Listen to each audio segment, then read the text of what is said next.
Hello students, आज फिर से हम आप लोगों के सामने एनसीईआरटी एग्जाम्पल सीरीज को लेके आ रहे हैं और इसमें हम लोग पेज नंबर 97 को आज देखने वाले हैं।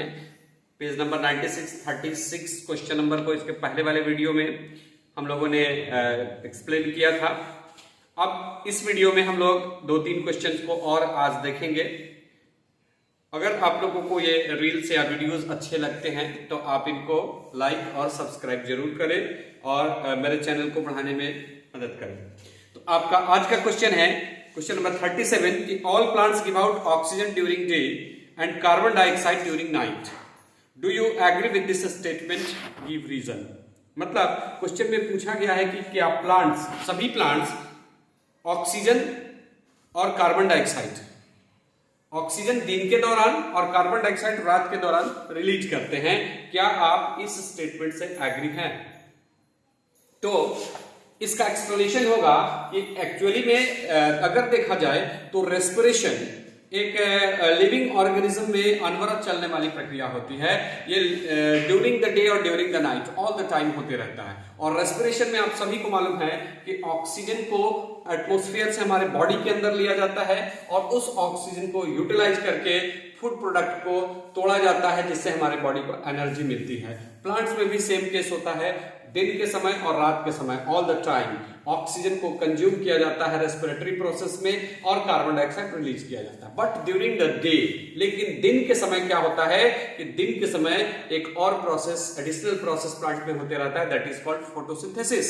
और इस फोटोसिंथेसिस में जो रिएक्टेंट के रूप में यूटिलाइज होता है वो है कार्बन डाइऑक्साइड। आप लोग ऑलरेडी इसको पढ़ चुके हैं।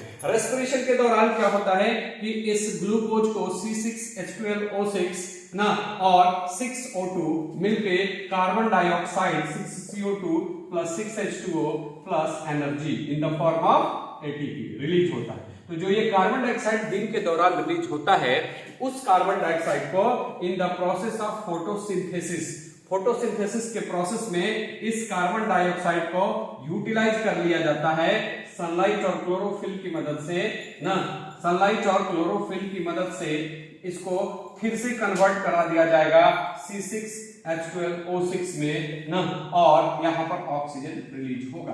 तो दिन के समय जो ये कार्बन डाइऑक्साइड निकल रहा है वो इस फोटोसिंथेसिस के प्रोसेस में कंज्यूम हो जा रहा है। मतलब नेट इवेंट जो होगा there is release of oxygen. लेकिन रात के समय ये फोटोसिंथेसिस का प्रोसेस एट नाइट नहीं होता है या ऑल द टाइम नहीं होता है। एट नाइट ये फोटोसिंथेसिस का प्रोसेस स्टॉप रहता है, जिसके चलते यहां पर जो रिलीज होता है वो gas mainly carbon dioxide gas ही होता है। और दिन के समय एक ऐसी स्थिति भी बनती है जब जितना कार्बन डाइऑक्साइड निकल रहा होता है प्लांट्स में वो सफिशिएंट होता है इस फोटोसिंथेसिस के लिए, और उस पॉइंट को हम कॉम्पेंसेशन पॉइंट के नाम से जानते हैं। तो इसका आंसर होगा कि गिव रीजन। ये आपके समझ में आ गया कि दिन के समय पौधे ऑक्सीजन देते हैं क्योंकि उसमें फोटोसिंथेसिस होता है और रेस्पिरेशन का जो कार्बन डाइऑक्साइड निकलता है वो यूटिलाइज हो जाता है। लेकिन रात के समय ये फोटोसिंथेसिस बंद होता है, इसलिए ऑक्सीजन निकलने वाला इवेंट नहीं होता है, सिर्फ और सिर्फ कार्बन डाइऑक्साइड गैस ही निकलता है। अगला क्वेश्चन है कि हाउ